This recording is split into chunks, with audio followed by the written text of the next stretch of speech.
¿por qué es importante enviarle carros a Ucrania si Ucrania aún le quedan 1000 carros más? Es que eso es lo que no cuadra. Si todavía le va tan No bien, nos ¿por qué querrás tiene? decir que son más, que no tiene tantos y que hay una mentira ahí o que...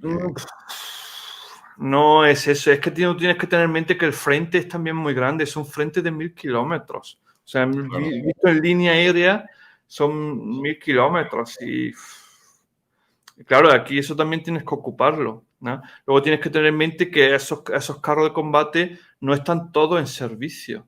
Muchos están en reparaciones, muchos están en camino hacia el frente o van a camino a la retaguardia, ¿sabes? O sea, esa es la cosa. Y ya no se capturan tantos carros rusos como antes. En ese aspecto los rusos ya también van aprendiendo, ¿no? Pero claro, si están pidiendo blindados de todo el mundo, por algo será, ¿no? Esa es la cosa, porque yo me acuerdo al principio del todo, en los primeros meses todavía no estaban pidiendo carros de combate.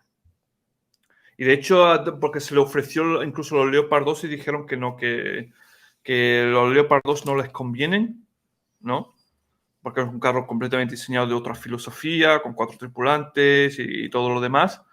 Y claro, eso fue al principio, el conflicto, cuando todavía le pillaban a los rusos muchísimos carros, les capturaban. Nos acordamos de esos vídeos cómicos de los campesinos que, que iban recuperando blindados por todos lados, ¿no? Y esa es que la es- cosa.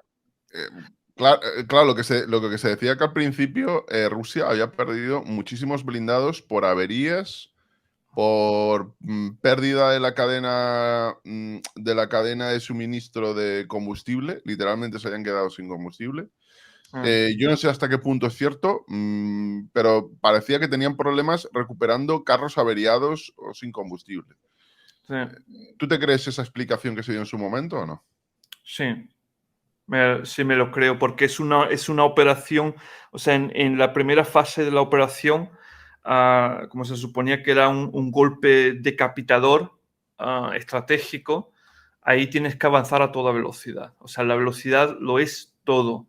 Y cuando tú haces eso, automáticamente te separas de tus líneas logísticas. Eso es una cosa que ocurre en la operación blindada, ocurre con mucha frecuencia. Históricamente se ha visto, siempre le pasó a los Estados Unidos también en 1991, que se separaron, se alejaron demasiado de sus líneas logísticas y al final los Abrams se quedaron sin combustible en medio del desierto, tuvieron que esperar hasta que llegasen, ¿no? O sea, no es nada del otro mundo. Le ha pasado también a Erwin Rommel en el continente africano y todas esas cosas. O sea, eso no me sorprende de que le haya ocurrido eso. Y vemos ahí en el frente que si tenemos que distribuir por el mismo los carros de combate, lo cierto es que es un frente larguísimo. Es un país más grande que España, es el segundo país de mayor tamaño de toda Europa. Y puedo entender que si lo quieren cubrir para defender todo ese frente y aparte necesitan para ese ataque que están preparando en verano, se decía en primavera, pero después de lo que se ha filtrado de los papeles del Pentágono, si eso es cierto y no es una operación de contrainteligencia para confundir a los rusos, digamos que la situación en la parte ucraniana está peor de lo que se pensaba o de lo que se decía, y que esa ofensiva los aliados consideran, al menos Estados Unidos, que no va a alcanzar los objetivos estratégicos, sino que va a alcanzar unos objetivos modestos. Porque además tampoco se le ha pasado los blindados, no se le han pasado 300 Leopard 2A6, por ejemplo. La mitad de los carros que se les han pasado han sido Leopard 1, Uno, corrígeme, sí, si me Leopard equivoco. 1, sí. ¿Y qué ventaja tiene, por ejemplo, tener ahí en el frente para hacer esa ofensiva un Leopard A1 frente a un T-72 o un T-80? Lo llevas muy, muy crudo. Muy, muy crudo. O sea, yo o sea, Perdón, pero explícaselo a la gente porque la gente a lo mejor no entiende. Leopard A1, Leopard 2 A4. Claro, es como. Me han dado un Volkswagen Golf del año 1965 para ir a correr en el circuito. Y a mi amigo le han dado un Volkswagen Golf del año 2021. Explícalo un poquito, la diferencia entre un Leopard A1 y un A4, por ejemplo. Es que simplemente son, o sea, son carros completamente de dos generaciones distintas, ¿vale? Y juegan completamente en dos ligas. O sea, uno es de un tiempo donde el nivel de la guerra acorazada no estaba tan alto, y el otro grupo es de un nivel donde ya se han hecho muchísimas mejoras, ¿no? Y ese es el problema que tenemos. O sea, el problema que tiene el Leopard 1 en su época era el Leopard 1 tiene, en mi opinión, viendo las circunstancias históricas, cómo estaban los otros carros de combate de su época, pienso que tiene un poco demasiada mala fama, ¿no? Pero eso ya lo trataré en mi canal con mucho más detalle.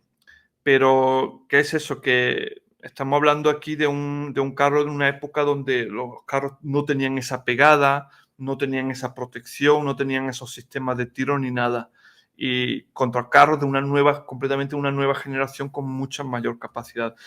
O sea, fíjate lo que te voy a decir. Tú darle a un Leopard 1 la mejor flecha que hay, la M428 de Israel, ¿vale? Tienes 500 milímetros de penetración. Tú le disparas eso al frontal de un T-72 P3, tal y como los vemos en este conflicto. Le disparas a quemarropa y no penetras. O sea, disparas con el mejor proyectil anticarro y no penetras la protección. Exactamente.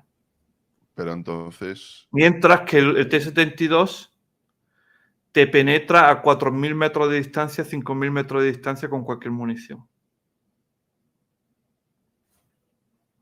Wow, wow. Ya, Entonces, ya, es que esto es brutal. Entonces, ¿tú qué explicación le das? ¿Qué explicación le das a que hayan enviado para hacer esta operación, este contraataque? A ver, en teoría, lo he explicado muchas veces, pero vamos, es que no es ningún secreto. En teoría, esto lo sabe todo el mundo. Yo no soy experto, no soy militar, yo no soy militar. Pero todo el mundo lo ha repetido. Aquí tenemos gente que es de mucho nivel, como Lucas Martín. La operación ucraniana, más o menos, va a ser aquí, más o menos. Podría ser aquí también, pero vamos, eso es lo que se espera. Evidentemente, podría haber una sorpresa, y debido a que todo el mundo lo está esperando, hacer algo menos ambicioso por aquí. Pero en cualquiera de los casos, necesitan, ataquen por donde ataquen, y las flechas azules es más probable, porque intentan una victoria estratégica, y si consiguen romper y llegar a la costa, llegarían a las puertas de Crimea, al istmo de Crimea, que creo que es lo que pretenden hacer, si tienen éxito. Si tienen éxito, lo que pretenden es avanzar hasta el istmo de Crimea. Pero, ¿qué sentido tiene, desde tu punto de vista como profesional, que para hacer una operación tan complicada, tan arriesgada, tan importante, les hayan dado como herramientas 100 carros que son Leopard A1 para hacer esto? es que yo sinceramente creo que Ucrania va a utilizar esos Leopard 1, o sea, no los va a utilizar para la ofensiva, porque sería un disparate. Sino que va a utilizar esos carros, o sea, esos carros para sacar de otros lados del frente y reemplazarlos por otros carros más potentes. O sea, donde yo digo, vale, yo tengo un frente con Bielorrusia, es un frente mucho más tranquilito, pasa mucho menos follón, y vamos a decir que yo tengo allí 200 T-64. Pues entonces yo digo, vale, cojo esos 200 Leopard 1, los mando allí, y a cambio me saco esos T-64 y los utilizo para ofensivo, lo cual tendría obviamente mucho más lógica, porque el T-64 tiene mucho mejor blindaje, mucha mejor pegada, ¿no?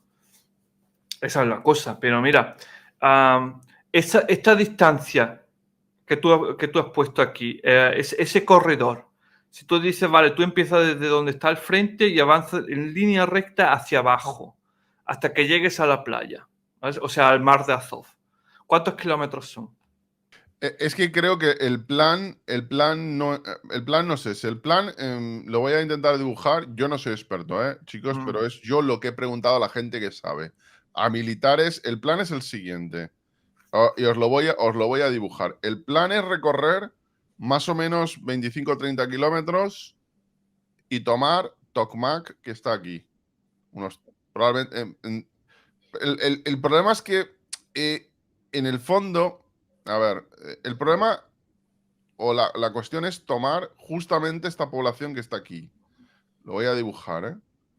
A ver, un segundo. Porque es hay dos localidades que son cruciales. Tokmak, porque es un nudo logístico, y podría ser también Bilmak. Os las voy a dibujar para que veáis cómo están estos Tokmak. Y Bilmak está aquí. Es más importante Tokmak, pero Bilmak haría muchísimo daño. Si cae Tokmak, debido a que es un centro logístico, que va a Melitopol, va a Vasilivka, va a Poloni, en fin, consideran que haría muchísimo daño. Lo mismo, bueno, lo mismo no tanto, pero haría muchísimo daño si cae Bilmak. ¿De acuerdo? Berdiansk, el problema, por ejemplo, es que está muy en la costa y habría que recorrer, Berdiansk que está aquí, habría que recorrer muchos kilómetros. Entonces, yo creo, por lo que he preguntado a la gente que sabe, es que van a querer avanzar unos 25 o 30 kilómetros hasta Tokmak, hasta este punto, no hasta la costa. El problema es que para llegar a Tokmak, Tokmak está fortificada en 360 grados y tienen 3 líneas defensivas. De hecho, te las voy a mostrar ahora, luego te las mostraré, porque el problema es que lo que han visto, y bueno, ya están más que fotografiadas vía satélite, hay 3 líneas defensivas hasta esos 2 puntos, hasta Tokmak y Bilmak, con zanjas antitanque, zanjas anticarro, dientes de dragón, campos de minas anticarro y además de todo eso, evidentemente, trincheras con infantes que deben de tener misiles anticarro. Además, entiendo que graduados, en el sentido de que si tú te paras en la primera línea para que tiene que venir el vehículo lanzapuentes, para que pasen los carros, eso va a ser una pérdida de tiempo que va a dar, en teoría, a la segunda línea, que estará 2 kilómetros por detrás, a tirarte un misil. Bueno, esta es la situación. Yo no sé tú cómo lo ves con esos carros. Pues mira, te voy a pasar una cosa, porque para... Voy a compartir de nuevo, ¿vale? A ver, aquí. A ver. ¿Se ve ya? No, un segundo. Vamos a mostrarlo, lo que nos ha compartido don Juan aquí. Sí. Muy bien. Esto es del propio manual del ejército soviético, traducido al inglés, ¿vale? Y aquí habla sobre distintas operaciones, o sea, operaciones ofensivas, ¿vale? Y ahora aquí nos vamos a dar vamos a fijarnos en unos números que nos van a decir cuánto se requiere. Pues fíjate, aquí esto lo voy a hacer un poquito más grande. A ver. Esto es un ejército. O sea, una franja de estas es un ejército de armas combinadas, ¿vale? Combined Arms Army, CAA, ¿vale? Y aquí estamos viendo un ejército, son 3 divisiones en el ejército soviético. Son 3 Dinos divisiones. cuántos soldados son esos, 3 divisiones, para aquellos que no sepan nada de lo militar. Un ejército con 3 divisiones, más las tropas que el propio cuerpo de ejército tiene, porque es lo que eso también hay que incluirlo. Estamos hablando de 60 a 80 mil soldados. De 60 a 80 mil soldados. Sí. Wow. Una división son unos 15.000. Wow. ¿Vale? Entonces, esos 60 o 80.000 soldados atacan en un frente de 80 kilómetros de distancia. Sí. Esa es la anchura de ataque de un frente, ¿vale? Y aquí pone los primeros objetivos de la división están a 30 kilómetros. Primeros objetivos.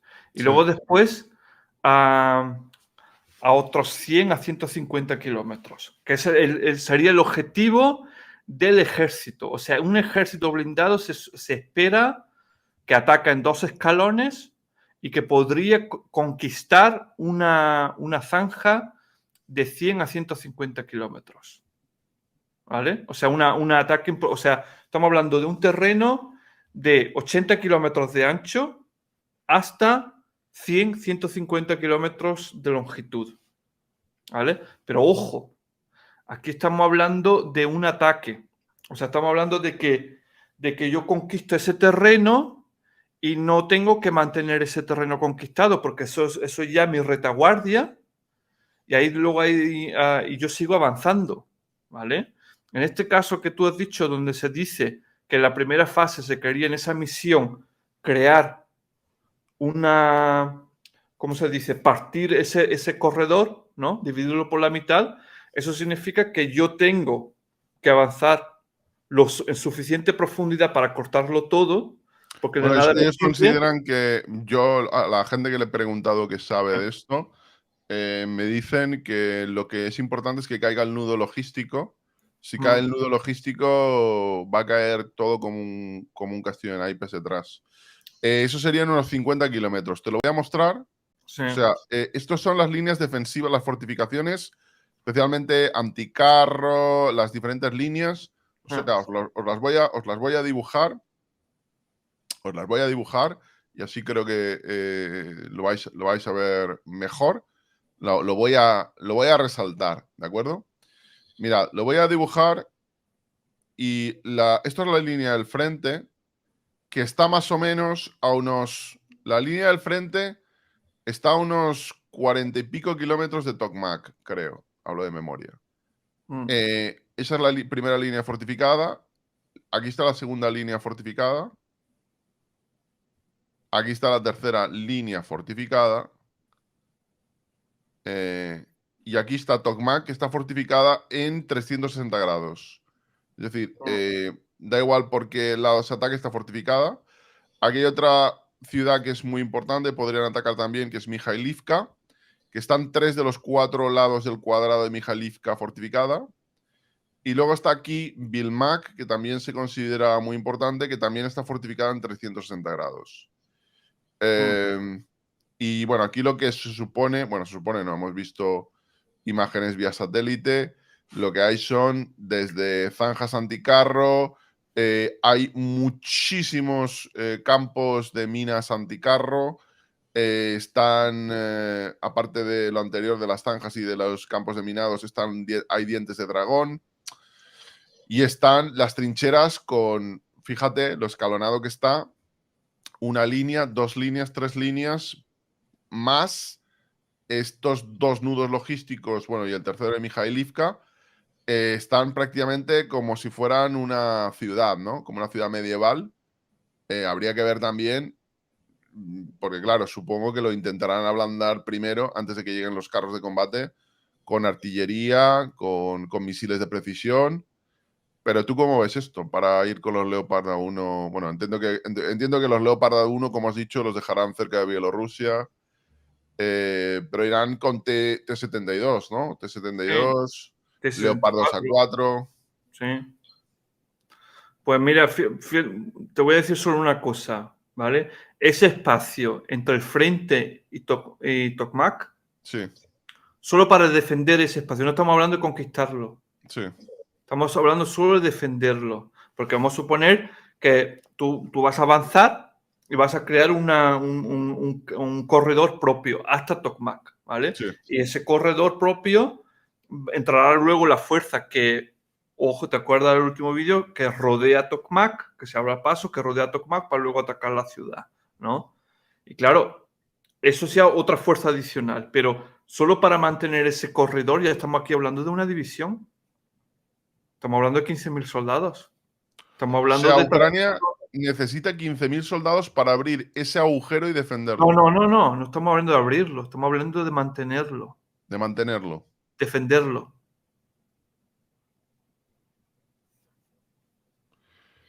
¿Y cuánto necesita para romper? Esa es la pregunta, esa es la gran pregunta.